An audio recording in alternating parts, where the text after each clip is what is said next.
The Kitti sisters are in the house. How do we call you guys together? Like kitties? Once business owners start making money, guess what? You start buying stuff, buying liabilities.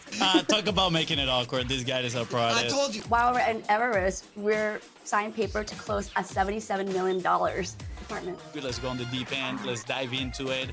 Do you consider you found your voice yet? Or you're still working on it? Sorry, I just want to say you guys have asked the best questions already, like bar none. I am so impressed. Here we go. We've got some fresh new young I'm talent Luis. And doing this some is things Luis. that I know you Welcome haven't to the heard Content is before. Profit podcast. In here, you're gonna get the insights, accountability, and drive to create consistently and increase revenue. You'll hear from top entrepreneurs, creators, and anything and everything you need to know about content. All this while having a good The time. goal of this podcast is simple: entertain, educate, and turn your content into profit. That is right. There we go. It's funny because actually, I know. when we do the sounds in here, they cut the other one. Yeah, it's all good. Guys, we are finally back, and the past 2 weeks have been Finally. completely insane. I'm But not gonna lie, today- I miss the podcast a lot. You do? Like it energizes me, and I felt drained, and I was asking myself, why? Why? Why do I feel so drained of energy? Is the podcast? It's definitely a Yep. podcast, you know. But today is the best day to come back. We have incredible entrepreneurs, and the best part is that they're actually sisters. So 2v2 today. I know you're gonna ruin the intro right here, though. No, I never ruined the intro, No. bro. Come on, go Oh, with the flow. I ruined it. I didn't read it. Yes, come on. You can tell we haven't done this in a while. You haven't done this in a while, man. That's Come right. on. You read my part, but yeah, today the guests are the best at investing in multifamily apartments. They gone from 0 to 300 millions in assets under management, and even more impressive, they are the host of a podcast, Cash Flow Multipliers. What's happening? I just read your You part. just read my part. It's so good. It's so good. This is the best part. But, you know, I'm not sure what's more impressive, $300 million or 150 episodes of a podcast. Clearly, the podcast, just saying. Yep, But without further ado, please welcome the Thailand queens, the category queens of multifamily apartments, me and Nancy Kitti. Yay! Welcome. Thank you for Welcome, having us. guys. Yes. So the Kitti sisters are in the house. The Woo! Kitty That's sisters, right. and it has. So how do we call you guys together? Like kitties? They called us BIZBROS. So do you guys have like a together nickname? They call us the Kitti sisters. The Kitty The Sisters. Kitti sisters. Sounds right. good. The All right. Kitti sisters. It is. Talk about making it awkward. This guy is a product. I told you before the interview that it was gonna be a little awkward. That's fine. That's you know what happens when you become a dad. But So, Paula and Nancy, I'm very excited to have you here. First of all, this intro was as chaotic as it can get. Like we told you, we haven't done the podcast. We haven't recorded an episode in like 2-3 weeks, and now we're back at it, and we're just Back in a action. mess. rusty. But I'm so excited because you guys have an incredible story. You guys are doing incredible things, and you guys are down the alley for the podcast as well because you guys are creators as well. So we're gonna touch base on everything. But before we get started, I know you guys are doing something very, very important for your audience and for audiences that are looking to invest, to grow right on their finances and find that freedom, that wealth. Why don't you tell us a little bit about that before we launch with the rest of the conversation? Yeah. So we basically came to realization that, hey, we're an asset. Like if we don't go out to work, our income stops flowing. So this is what we had to say. If you rather own assets than being an asset, all you need to do is go to jumpstartapartments.com. Again, it's jumpstartapartments.com. Yep. I love it. I love this, right? And go ahead, we'll bookmark the link. We're putting it in there because it's gonna make a lot of sense when we continue with the interview, right? And Yes. I'm stoked because not so long ago we were actually in Boise, Idaho, and I remember we were in our Uber going to this secret event, I guess, at that point, and you guys were at that event, but we were not members of that event. And I we're don't like, think I knew about you at that time, if I'm being Yes. honest. and we're going for a different thing. We're going for, content production. And somehow we ended up in the same room as you guys. We didn't meet you guys, but we were like, oh my gosh, talk about Dream 100. Talk Yeah. about somebody. We really- walked in and we're like, I feel the presence of two amazing sisters in here. Oh wow. And you know, no, and this is a concept that we talk on the show very often with the people. Like, hey, how do you guys connect with your dream relationships, and how do you guys build those? And then our asset is our podcast. And we owe everything in our business to it. And I want to put this out there because there's a lot of people that might be intimidated to actually reach out and have a conversation with somebody that maybe they admire, that they look up, that they, you know, they see their stuff going bonkers and amazing, right? Like you guys do. The things that you do is incredible. And we're going to dive in. So I want to encourage everybody, reach out to those people. And I think, you know, Nancy, we jumped on a call, right? And I think it was like 20-minute schedule. And we ended up talking for like an hour and a half. Yeah, it was so much really fun. hit it off. And then we're like, this conversation is the one that should be the podcast. Wow. Yes. Big pressure, Fonzie. Wow. Call me. I'm just saying they're already kicking us out of the I conversation know. I over feel here. like should we be here? Maybe we can just leave.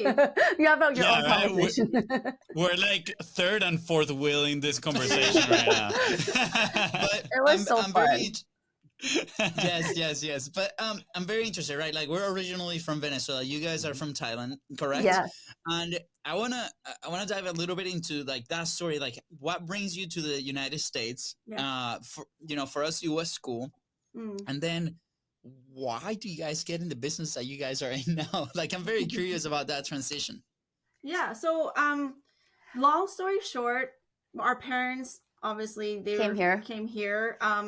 To basically financially, they were leaving something not super awesome, and they came here to find a better life. There were different choices, and a lot of friends recommended my dad, like, hey, go to the US. He knew no English. He had like a 5th grade education, but he's like, this is where he wants to be, and grow his family. And within a couple years, like he brought us over because that was the end goal. He needed to come and set up things and make sure. So we grew up in the United States, and that's how we got to the US. And then how old were you guys when you came to the States? Were you kids? So yeah, Before? we were kids. Yeah. So we were kids. Like And kids. then how we got into real estate is quite interesting because at that time when you have not have a lot of money, it has a way to control us, right? It tell us when to get up, when to go to bed, when do we get to rest, right? It dictate us in every single way, right? It's been the driving force behind our hustle and our grind. I mean, I guess it's from like all the conditioning from the society, the things that our parents taught us, and probably the things we have read and things we have witnessed that, you know what, we can never stop. And that's kind of like how we start getting to an apartment investing, because we would tell ourselves in the old role we were in, we were in the fashion business. There's no work for you. Okay. Even for just like 15 minutes, right? You got to go do this. You got to go meet your client. You got to go pick up the button sample. You got to go pick up other productions. And of course, you have to take your grandma to see a doctor. So there's no there's no break for you, right? Because if you don't do it, that hustle and grind, your income flow will stop. And that's why we said, hey, don't be the asset, own asset. Because if we don't have work, or if we don't produce income or output, we don't have income, right? So we keep on working and pushing ourselves, and even punishing ourselves, because we thought, hey, that must be the secret to success. Look how far it has gotten us. So, like we're making millions in our fashion business. Like Palm said, we were in fashion, but it was on like a very shaky foundation, because at that time we didn't realize like I don't know if you guys been to Splash Mountain in Disneyland. They closed it recently, but they must have one in Florida too. Like at the beginning, the ride, it's a log ride. There's like little cute bears. There's a forest. You think you're happy. And that's like life on a shaky economic foundation where you're the asset. You go, then all of a sudden you're like, wait a minute, I just got dropped into this like this. And that's what happened to us. We had a strong business that was based on us being the source of income. And then when one night out of the blue. So here's the fundamental truth, right? Yeah. Like we said, we were the asset. We were the one who responsible for generating the income. If we didn't work, the money stopped flowing. AKA, without any input, sweat equity, there would be no output, which is the income. So, yeah. So at one point, what happened was like our biggest client out of the blue announce on the news that they're closing all their retail stores. So overnight, 95% of our income, which was tied to this brand, just went away. Yeah. And that's when we realized, wait a minute, we sacrificed so much time for this business, for the financial, for the family, for everything else, for the financial and the time freedom, and thought, hey, the income would just keep going and going forever. We never thought that one day it will be taken away from us. We thought, hey, we will do this forever, right? But the truth was we had sacrificed, and that led us to overwork, exhausted, and even like jobless, right? Yeah, eventually. So at that point, then we're jobless and we're like scrambling. What do we do? Because do we keep going the way we are, even though this situation is pretty clearly evident that, like, hey, if we keep doing this, it's going to be worst case. We had no contingency plan. We have no safety net. We had no backup. So then we had to act really fast. And we said, okay, stick with fashion or find something new. And that's when we were like, and this is good for sort of like your channel, because it's basically like people have choices. You have like, how do we own assets in a business at the same time? And that's where we discovered real estate. Not real estate where we're doing single family home rentals here and there, where it's just like in the background, but actually operate this as a real business. Yeah. So we told ourselves, like, hey, there must be a better path, right? Like a better path, a different world where we are spacious, like feel spacious, light, and just happy, right? So we kept on searching and searching and searching. And that's when we attended a real estate event that changed our life, right? And once again, our world turned upside down when we realized there's a different universe out there than what we've been told. That's awesome. So I want to relate this to something I actually read recently. And it refers to what you just mentioned about, having that now space once you started investing into real estate. And, you guys look extremely happy. So I'm guessing, obviously, you're very happy with the choices you guys have made.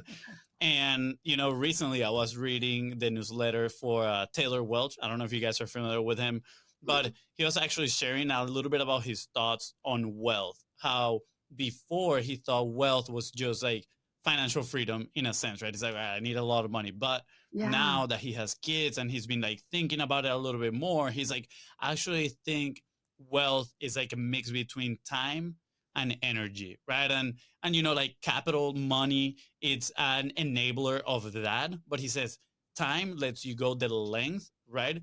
But if you have time, but you don't have the energy, you won't have the depth. So you need to find both. And it seems that real estate investment actually gives you guys both, right? It gives you time and it also gives you the energy then to enjoy, your day and all that. Like I'm looking at your Facebook and it looks like recently you guys went to like the Everest, right?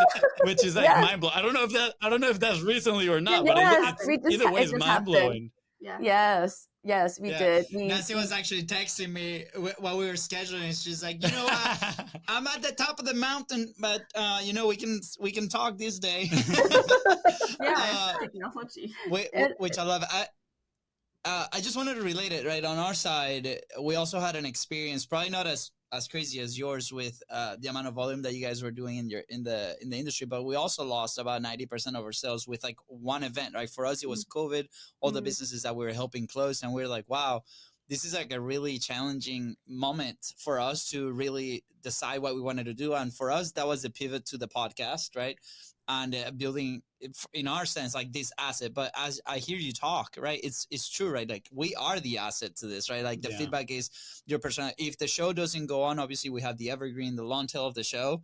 But it's pretty interesting to me to see it under that perspective. To me, at least, is the first time. Like, okay, I own I own the thing, I own the business, I own my decisions, I can drive it forward. But I'm assuming there's gonna be a point where something needs to change, right? And be like, okay, how do we take this to the next level? And I love that you guys are here providing, those resources. Now, here's a question, right? Because when you're in that game, right, when you're playing, where you're so close, to the field, and you're dealing with your team, and you're solving problems for somebody else, it's like, how do you, for you guys, was that experience? But how does an entrepreneur or somebody that's making these decisions, that is in the business 24/7, how do we separate ourselves from that to look at the situation from 10,000 feet above the ground and make that decision to be like, wow, this is a new thing I want to tackle. This is a new thing I want to learn. This is a new thing I want to, you know, start investing and putting my money into it so I can then get, you know, that dream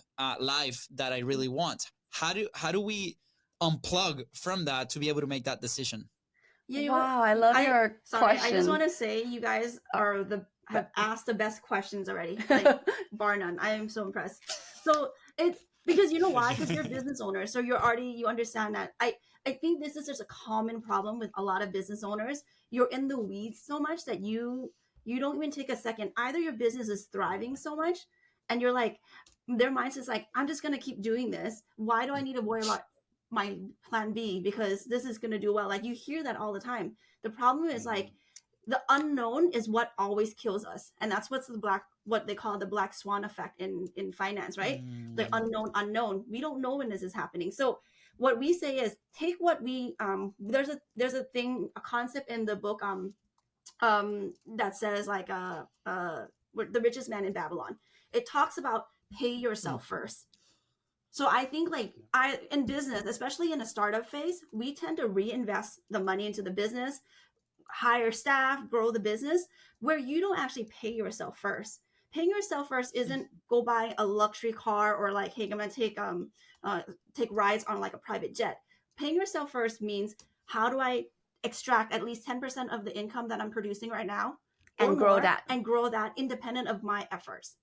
And I think like that's not a hard step. I think the thing that most entrepreneurs feel is they want the sense of the control, then think like, I need to go buy my own apartment. And that's like, oh, that's a whole another workload that I'm going to push it aside because that's too much work. I don't have time for that. But if you can say, take 10%, invest with a group of people that knows what they're doing, you're going to be able to then continue to focus on your genius zone while now you have this growing separately. Yeah. Is that the type of people you guys want to get in the challenge, right? The jumpstart apartments. The experience, Fonzie. The experience. The experience. Come on. Yeah. I mean, like, I think like those are the type of people that we understand are the ones that, you know, business owners are the movers and shakers of this world. And we want them to thrive and be, like you said, have that energy and time and financial freedom. But if they don't have all of those, they can't be the imaginative and creative people they are to help more people in the world. Yes, they will end up trading their time for a lot of money, and eventually they could probably retire, or they have to grind until they cannot anymore, until they die. So I think it's a matter of choice, and also being surrounded with the right people who have this kind of mentality. Because once you're in this world and get introduced, you want more. Because in our mind, we always like, how can we do it, like make more, but with less effort, right? And when you surround yourself with people who start thinking and talking like that, like naturally, like we start thinking subconsciously like that, and it will lead you to that point where like you're like, hey, how can I disconnect my income generation from my time so that I can live the life that I love, so I can own my own time, finances, my own schedule, and my future. As you guys are explaining this, right, I'm going through the different phases, you know, over the last 7 years that we've experienced, and you know, by no means we're like way ahead of, you know, it's crazy. We still have so much room to grow, of course. And but you know, from doing vinyl stickers from, you know, one extra room that we had in our house, to then doing screen printing out of the garage, to then, you know, go on renting our first office, right, and doing this content as a side gig, and like that was like our evolution, right? And you know, it's crazy, we haven't really announced it yet, but we just made like probably the biggest purchase that we've ever made as a business, and we're still, right, like in it. The goal is obviously to grow it to a point where like we're not connected to the day-to-day. But as I've been driving, I have a commute now. So as I'm driving, like I listen to, there's a show in our network called My First Million, right? And they talk a lot about building businesses and selling them, or buying this business and then selling the asset. And I'm like, okay, where is this gonna go, right? Like, especially with the new phase that we're going now. Maybe we do an episode of like, what are our thoughts? Like, what's next based on this decision? But are we building something so we can sell, and then we have like this exit, and then with that exit then we invest, right? But at the same time, in my head, I'm like, I'm brand new to that world of investing. I know how to invest my time, my effort, my thing to build something, right, onto this point. but now I'm brand new. To me, that thought is so intimidating, right? So the fact that you gave me a simple framework is like, how do I take that 10% of what I'm making and then grow it? It's incredible. So thank you, because I know there's a lot of people out there that are like, wow, like, yes, I've taught, I've learned about real estate. I've learned about this. What an incredible vehicle, right? Like, but just the fact of trying to learn it when we're in the mix, to me, is like, oh boy, I don't have enough hours in the day. I have a 4-year-old. I have a 1-year-old. My wife has nothing to do with entrepreneurship, so she's like, whatever, right? I'm just gonna say that 10% that you're gonna invest is probably safer in real estate with the Kitti sisters than the trading cards that you're getting into, Bro, wow. That is true. That is true. That is true. Hey, I have an obsessive personality, and then when I recently got into trading cards, and I'm learning. But yes, I had to throw him under the bus. It's okay. So I have a question for you guys, right? And a lot of the solutions and businesses that a lot of entrepreneurs build obviously come from solving their pain first, right? And you guys share a little bit about that pain. But I'm curious, right? Going even before that, right? When you guys were in the fashion industry, were you guys actually paying yourself first, like you said right now, or that thought about investing came after, kind of like that downfall, that one client of yours that left, right? Like, are there any lessons that you learned throughout your, fashion years? And I'm sure you guys are still into the fashion years right now. But, are there any lessons in there that are translating into the real estate industry that you guys are in right now? Oh, wow. Love this question too. Definitely, we pay ourselves first, but we pay ourselves in the wrong way. Because at that time, we thought the only way we make money is, trade time for money. And once we trade time for money, we go buy things that's like, kind of what now we know called liability.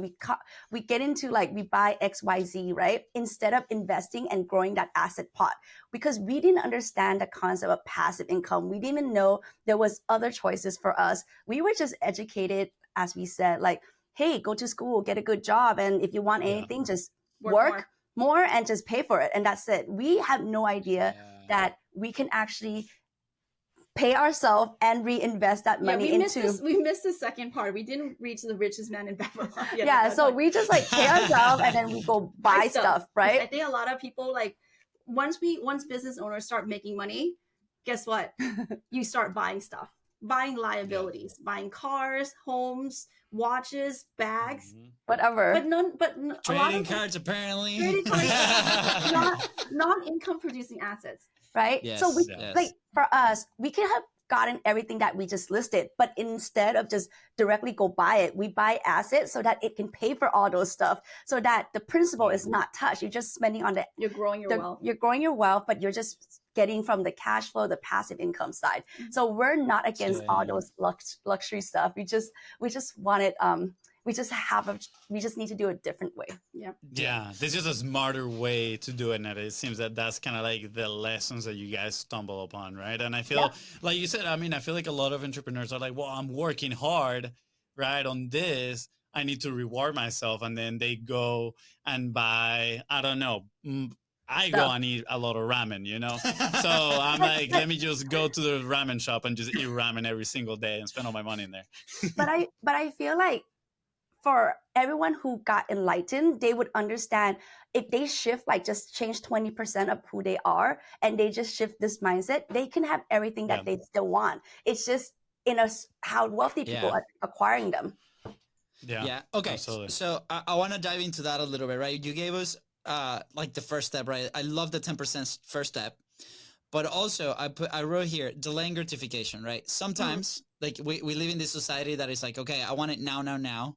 In many ways, right? And I relate 100%, right? The second we do a little bit of money, we're like, oh, let's go do this, or let's do an experience, or let's go buy stuff. Like, I am guilty, 100%. Like, I'm admitting it. You opened the first trading card, you're like, where's Messi? I know, and then got 3 more boxes. That's what's fresh right now. But I've definitely experienced that, right? And just the thought of like, hey, there's one more step, right? That in my mind is like, okay, I have to learn. I don't, I didn't know the Kitti sisters. Now I do, which is great.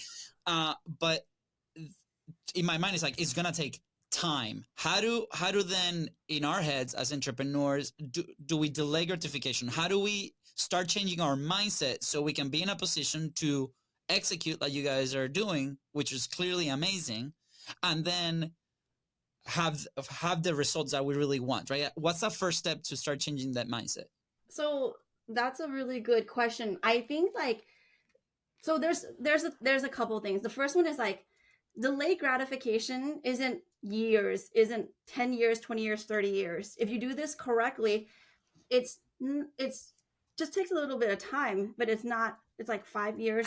I think the whole idea here is that you need to think of what your end goal is, right? So if your end goal is to achieve financial time and energy freedom in 10 years, you kind of break it down. Like, what does it take? Like, how can you close that gap? Because when you have that gap in mind, like, and you every day you take a step towards it, you fill up those gaps, you're going to be like, wow, this 10 year has been amazing, because rather than achieving that in 30, 40, 50 years, I'm getting to achieve it in 10 years or less, right? And the other thing is like, there's two other parts. First is that create milestones for yourself to celebrate the small victories along the way, so that you don't wait 5 years and like, oh, one bang celebration. It's like, no, hey, I made my first investment. That's a win. Hey, I looked at my first property. That's a win. Hey, I get got a cash flow. I'm going to take my family on a holiday. I got tax benefits. That's a win. Like, so create small milestones along the way. And the other thing to recognize is that, like, the way we're telling you is like, this is a lifestyle business. Either you're active like us, which is a lifestyle business. That's why we're in Everest in the middle of the year on holiday. And we can do that, and we can still have the business apartments like run itself. Right now, we're closing.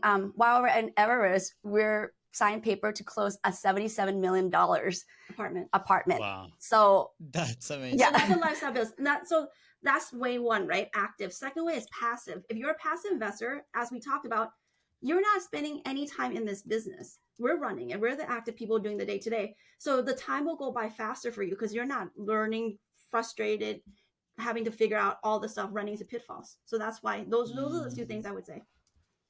I love this. I want to ask, do you have anything else around this topic that you want to talk about? Because I personally want to transition a little bit about to your marketing and, you know, your entrepreneurship and I want to talk content in a sense, but I do want to do a quick remark, right? Because I think this is so important. You know, we come from a family. We love them and adore them. They've always fully support ourselves in any decisions that we made, right? Like, we wanted to be professional soccer players. They did everything they could to get us there. Yep. We got to Europe. We got to the States because of soccer, right? He gave us the opportunities. But we never had a financial education to understand money, right? Oh yeah. Our mom was she is a university, you know, professor. Our dad, you know, jumping around in a couple of jobs and dabble in entrepreneurship, chemical engineer, right? But never had a financial education. And I would say that our mom was like literally financial literal, I guess. I don't know if that's a word, probably not. But she knew like the typical, like, okay, I'm gonna save my money here. You know, I'm gonna take good care. Like, she was really good at like budgeting things, but I don't think they had the investor mindset. They didn't have that like lengthy mindset of like, okay, how do I make this money work for me? And I think part of it is like the country we grew up in, right? Like, we're in Venezuela. Like, we went through it's still going through a crisis, so it's not the friendliest environment to do something like this. Yeah, they had way less access to content, right? Educative content. Like, they would have had to go to the library or go shake some hands also to learn about that, right? So I think this is why this is super exciting to me, right? Because it's a starting point for people that might be in a position like we are, right? Where we can start learning about this. We have an action plan where the 10% freaking love that. And then starting to get in those goals on the mindset, right? Because that, to me, that's why I ask those questions. Personally, to me, that has been the biggest hurdle in something like this, right? So I really appreciate it. And, you know, part of it is you guys being out there sharing your message, right? Which is, you know, the thing that we talk about all the time. So can you walk us a little bit on that process? You know, you guys are running your business. You guys are doing these amazing things. You guys are meeting incredible people. Why the decision on putting your message out there to the world? You know, you guys do have a podcast. You guys get some podcasts. What was that decision like? Because a lot of entrepreneurs, I believe that every single business needs to be their own media business, right? At the same time, they have to run their own media and their own message, but it's very intimidating for many factors. How was that transition to you guys? We're like, we'll start a podcast, we'll start producing content. How was that conversation for you guys? You know what? That you hit it on the nail on the head. Like, we didn't want to be on social. We don't want, like, in our fashion business, it was B2B. We didn't even have a business card. We don't even have a business card, right? So it's like B2B. You deal directly with a couple people. No one knows who you are. You're like faceless person who's making money behind the scene. And now you'll see Britney Spears wearing your clothes, or you'll see someone with your handbag. It's like pretty cool. Like, you'll walk through a random airport, like, we make that. But like what you said about like financial literacy was the reason why we needed to come out and speak on this subject, because while people can make great money in whatever active income they do, business owners, doctors, lawyers, they don't understand the financial what actually takes to get financial freedom. And so that's why we started our podcast, which is Cashflow Multipliers. And then now we have our YouTube channel, which is the Kitti Sisters TV. And the goal is just to empower and inspire people to, like, take control of their own time, finances, and, future, to own your own schedule. Yeah. And I think, like, the thing is, like, if they know basically the message just needs to get out to more people. Most people aren't aware that this is even a possibility, that owning a $77 million apartment is something that is in a realm of their possibilities. And so they didn't do it. Now they thought that, hey, you need to have millions of dollars, you need to be like math whiz, or you need to like come from a really or have family, a lot of time, or like put in a lot of effort. But they didn't know the thing that that we love teaching, that is, hey, how do you make more work less and make more? And here's the thing, like, the beautiful thing is the power of like compound interest, how it does wonder through time and with your investment. And that's kind of like one thing that we talk about, like, how do you have that delayed gratification? Once you have that number, but once you can see, hey, if I put away 10% of my income, and like if you put it into a calculator, oh my God, you'd be like, wait, what? Like 10,000 can be $1.6 million or something like that. It's like, you'll be like, oh, okay, this makes sense. Yeah. Oh, so good. By the way, we're gonna link all the YouTube channel on the podcast right below. So if you're interested to learn more, all you gotta do is use that thumb of yours and scroll down your screen and click on it. Yeah, absolutely. We're definitely gonna share everything. I'm curious. I'm looking at your podcast episodes here, and the first one you guys recorded or published was December 27th, 2021. So, I wonder first if it was like a Christmas conversation where you guys were like, you know what? Merry Christmas, we're making a podcast. And then the other thing I'm curious about. Bobby's like, nope. Who knows? Bobby's like, we've been trying to talk to. Maybe one of them was pushing for a podcast and the other one didn't. And then one of the gifts was like a set of microphones. It's like, well, now you got no other option. Start talking. What is it? Oh yeah, start talking. Start talking now. Well, actually, like, we have a fear of like speaking, right? But we feel like more people need to hear this, because honestly, like, if everybody know of these kind of information, and like it will change their life trajectory. And we feel like we have to overcome our fear of like, hey, like, just really just be us and authentically just share. I mean, like, it took us a while to actually launch. We had the concept for a while, and it was like, oh, what's the right date? We're not ready. And then like, but now we know, like, honestly, it's about like taking that massive, like, even sometimes imperfect action, like in anything you do in life, even in like, like go out to work, or like even investment or anything, right? You can always mitigate risk, but here's the thing, you have to take action. Yeah. So tell me more about that, right? You said that you were kind of like afraid and, of like being yourself in there. And that happened to us, right? We actually shared this story a few times, where we had a previous podcast before Content is Profit called Brews and Bros, where we would talk about, marketing and entrepreneurship while drinking a beer. And I always say, I'm happy it didn't work.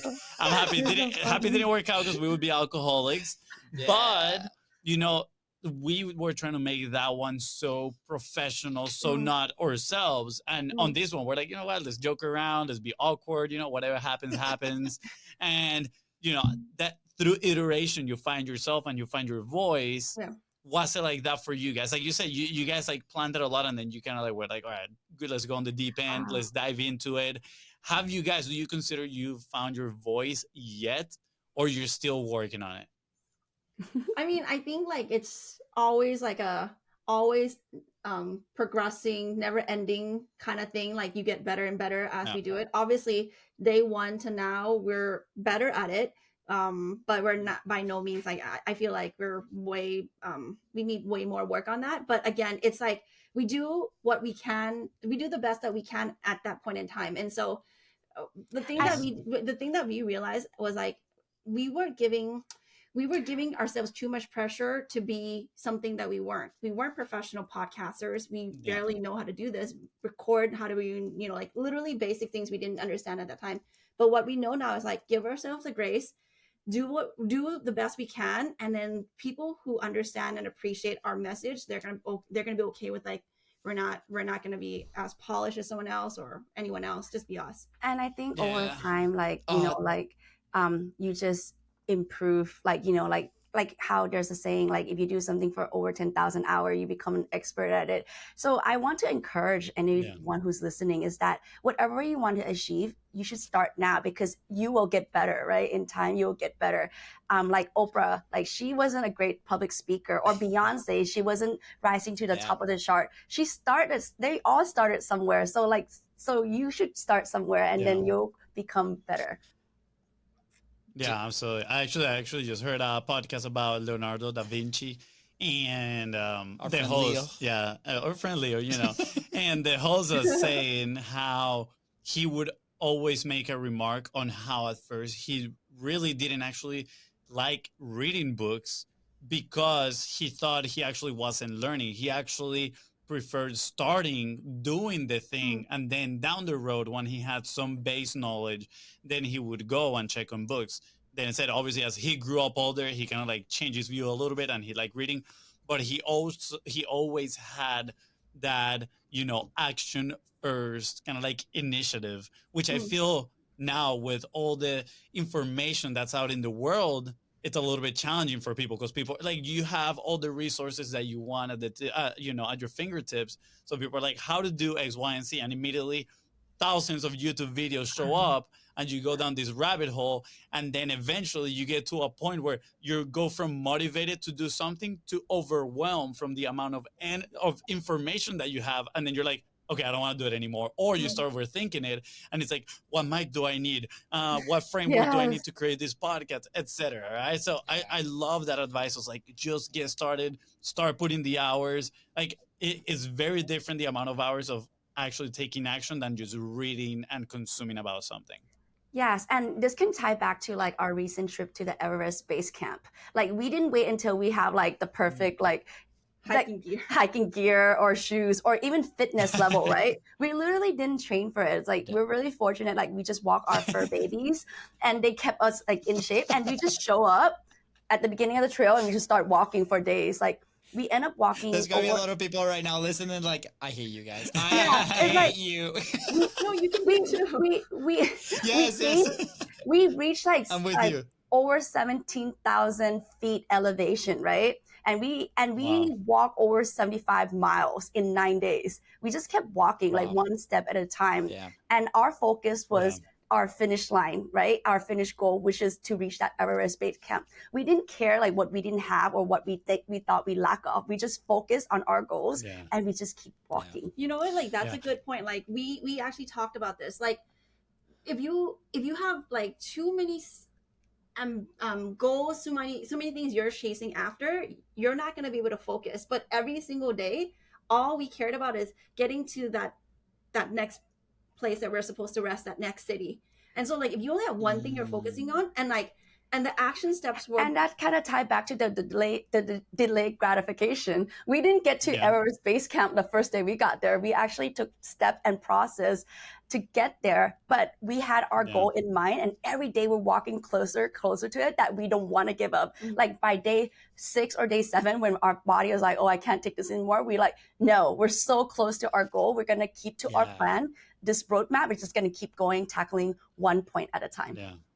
Isn't it incredible how our bodies and mind can adapt to stuff like that, right? Like I remember, I mean, a few years back, I decided to do a 24-hour race, right? And FONZI was there, supporting me. And again, like I felt like I've trained for it, but once we were doing the thing, it felt like never. And I remember it was like, just focus on the next step. Just like do one more step, do the other one. And there's a point in the race that, you start at noon and then you finish at noon. And during the night, it's crazy because like there's a lot of people kind of going to sleep in their tent, or like it's freezing. I think it was like 32 degrees out there. I'm wearing like this wetsuit, and I remember we're starting a new lap, and it's 5-mile lap with a bunch of obstacles.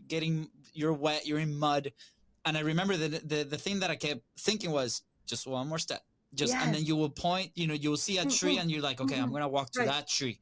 And then I'm gonna walk to that rock, and that's what kept going. That kept me going, and I was like, "Wow, my body is amazing." Yes. And I use that a lot of times where I go back to that experience in my head. I'm like, if I went through that, I can go through this today. Yeah. And it's similar to what you guys were doing, right? I mean, I just want to point out a commonality here. They train to the Everest, walking their fur babies. You train for your 24-hour race, jogging your fur baby. That's right. Moment. That's right. The husky. I think I need a fur baby. Yeah. To get me shape in here. That's what I'm hearing. Hey, fur babies for the win. You know what? And then you do 2 races. Well, you know what? You do 2 things. So everything starts with fur babies. I think that's the conclusion. So fur babies, that's a lesson. And then I'll just climb the Everest in 24 hours. That's gonna be mine. I really want to highlight. I mean, obviously, yes, lots of lessons, right? Get moving, get started, take action, right? Like our dad just launched a podcast maybe like 2 months ago, and he'd been talking about it for 3 years. And we're like, Dad, just grab your phone. He's like, I don't have the computer. I don't have the equipment. Grab your phone and record the story that you want to tell in your phone, right? You have a team that can help you, right? Like he had us that we can help him, but at the same time, you can publish that and it's okay, right? Like you're gonna grow into it. I really want to highlight though the fact that it started with the desire to helping people solve a problem, and that's what's keeping you active. That's what drives you a ton. That's what I've noticed, right? And the type of content that you've been putting out there, that's the thing. So I want to encourage everybody that's listening or watching right now, if you are getting into this content game, what problem are you solving? Are you actually serving people, right? Or are you actually chasing the likes and chasing the views and chasing the thing, right? I love every time we go to an event or we have these conversations and the first question is like, well, how big is your podcast? How many downloads? I'm like, I actually don't know. Like we don't look at data that often. And, but then when we look back, we see that, either from 1,000 views to 100 views to 1,000 views or to 1,000 listens, it's okay. The person that's listening to that podcast is driving value and they continue to come back and we see the messages come back. So focus on that. Like if you're helping solve a problem, people are going to come to you. This content acts as a magnet. And I love that that's where you guys started. You guys started to like, hey, we're going to help and we're going to serve and we're going to be as loud as possible. And I loved it. So thank you for sharing that story.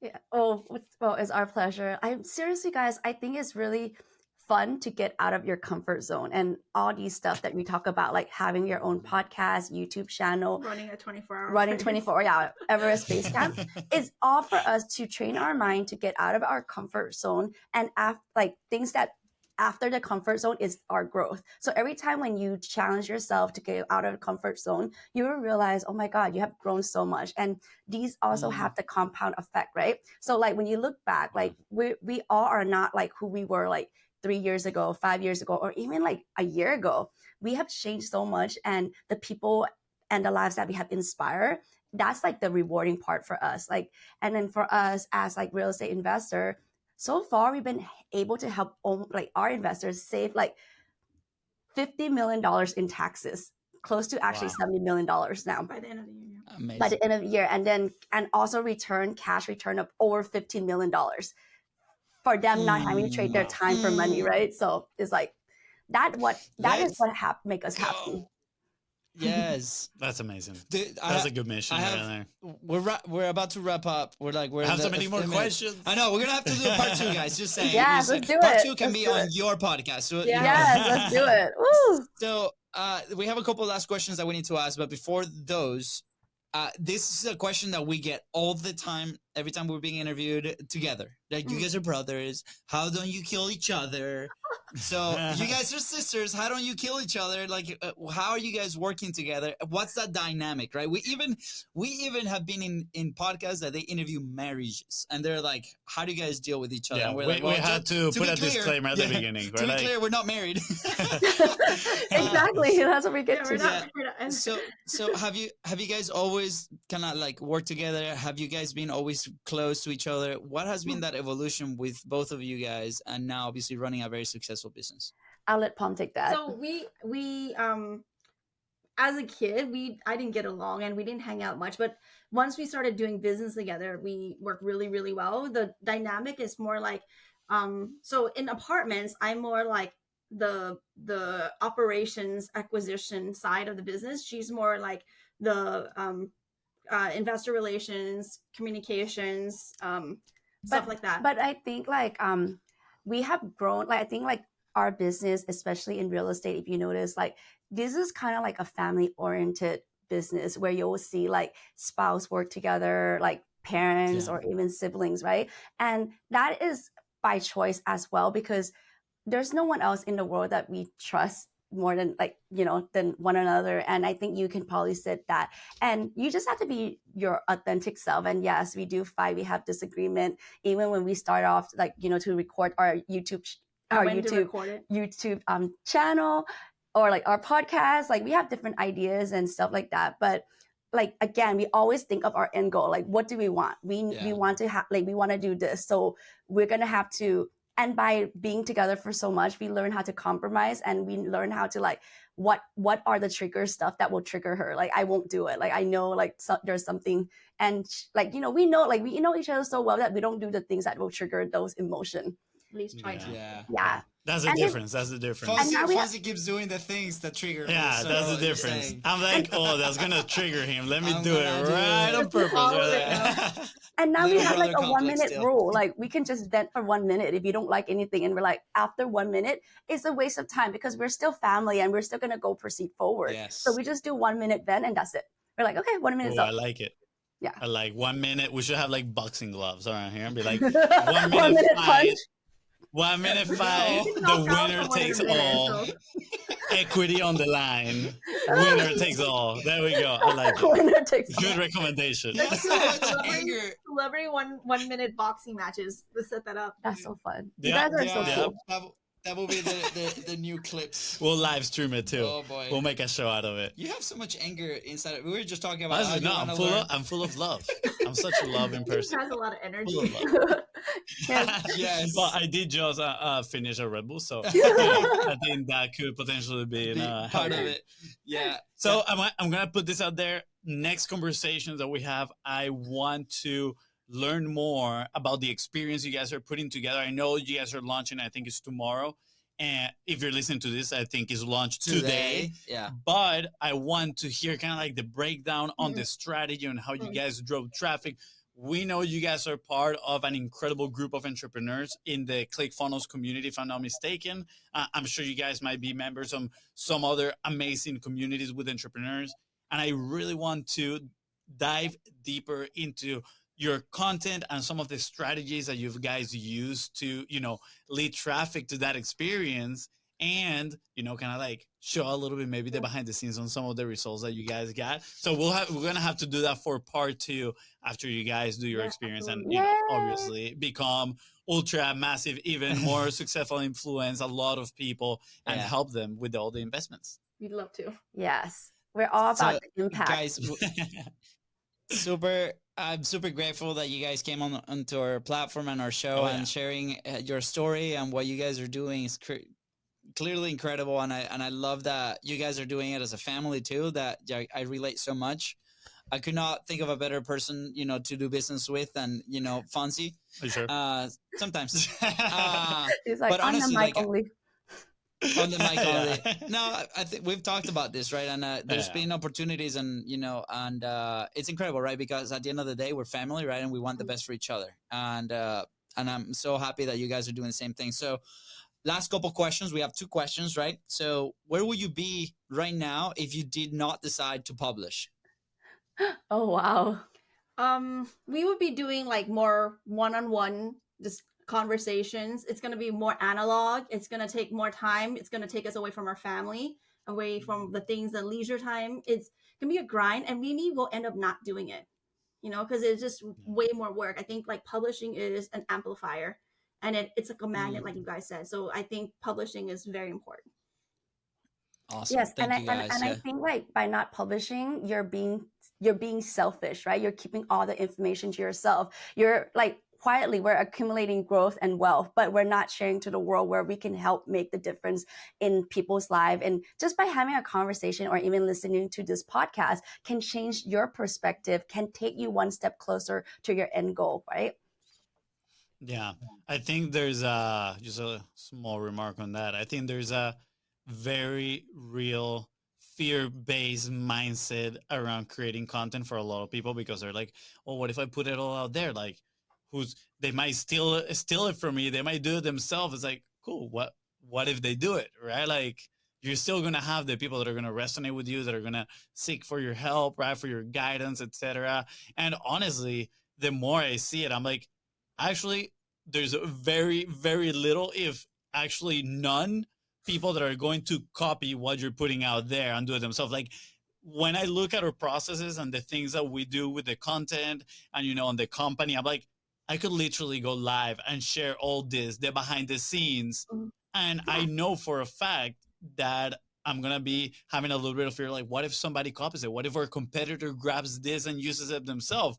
But at the same time, now I'm able to see and rationalize it and have the abundance mindset that I think like they won't do it. Like, and even if they do it, even if they won't do it, but actually exactly. But even if they do, awesome, because the mission is to help people publish and share more of their message. And if they're gonna be aligning with the same mission and helping other people do that, absolutely amazing. But when I actually rationalize it, put my feelings aside, I'm like, actually, like, it took us years to build this stuff, and probably people they're gonna be like, wow, you know what? Actually, thank you for all the help, and let me give you a call so you can help me do this thing, right?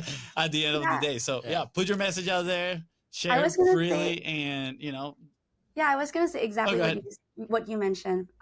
Is that there's gonna be people who's gonna decide to take action, and there's gonna be people who decide, I want to have you help me take that action because you have so much wealth of knowledge and all this wisdom, and I don't want to do all that step. I don't want to create my own team. You already know like what to publish or when to publish, what equipment and stuff like that. So there will be those people, and there will be people who just like, I'm just not going to do it. Like, I don't have what it takes. Yeah. And I think by just publishing and being on content, like it just makes you help more people. Again, it goes back to that, right? And then there will be people who resonate with you, and there will be people who don't resonate with you. And you just keep on focusing on like the people who you can help. That's absolutely. Yeah. Love it. Mic drop. Okay. Last question, guys. What, obviously, apart from clicking all the links right below, what is something that our listeners, the people that are watching right now, can do today, right, to move that needle forward? It can be content related. It can be, investing related. I know what my action point is going to be, but I would love for you guys to send us somewhere. Yeah, so I think like... FONZI, we don't want to be sent yet. Who pressed that? So I think the first thing for anyone publishing anything you need to do to compress time and go on the faster track, find a mentor, find a team that can hold your hand and get you there faster. The road can be up the mountain by yourself, or like if us were to go on Everest track, we'll probably be lost, or we get a guide to guide us there. Get a guide who can hold our hand and give us like, here are the exact steps you need to take to get to that point. Trust that person, vet that person out, make sure they're the right fit for you, that you can work with them well, and then you're going to be able to do the things correctly, and you're going to be able to succeed. So and compress the time frame. So find a mentor, find a team that you can get you to where your goal is. Yeah. Awesome. Absolutely. Yeah. We agree 100%. 100%. Part of her story, actually what changed everything was actually getting a mentor and that was a kickstart of it. Maybe we need a new mentor soon. Yeah, you guys might know it. We'll talk about might know him. We'll talk about it behind cameras. But I think that's it for the episode, guys. So much. Thank you so much, Fonzie. Anything else that you want to add? Yeah, I want to add that my brother was the one that messed up with the sound. It wasn't me. Just sharing that. He's like, yeah, you get out. Go. The Kitti sisters. Like, you're done. Yeah. We're done with you. We like to throw each other under the bus. Yeah. Bring out the gloves. We love your dynamics. Seriously. That was like the Emmy, like the rug being pulled, like, stop talking. It's like, here's the award. And you're like, Pretty much. Guys, is there anything else that you want to add before we head out? Yeah, I mean, obviously, we are focused on getting people to not only increase their ability to grow their wealth, but more importantly is achieve time freedom. Because like we talked about, is like you can have all the money in the world, but if you don't have the time to enjoy it or the energy to actually do it, what's life for? Like the purpose of life is more to be more fulfilled, to be more impactful. And if you just have a whole bunch of money like Scrooge McDuck and you have nothing to show for it at the end of your life, you're gonna have it would have been a miserable purpose. Like you would have been on Earth and not done anything. Yeah. So don't just be an asset and own asset. All you need to do, again, guys, is to go to jumpstartapartments.com. Again, it's jumpstartapartments.com. I love it. Baby. I love how we went full circle back to wealth, time, and energy. That's right. Time and energy. I love it, guys. Thank you so much. I think that's the episode, guys. And with that said, thank you so much for tuning into the Contents Profit Podcast. Go ahead and follow the show in your favorite podcasting platform and on social media at BIZBROS. That is right. And the Kitti sisters here help you move one step closer towards your goal. Please don't forget to share this episode and leave a 5-star review. Yeah. Bye, guys.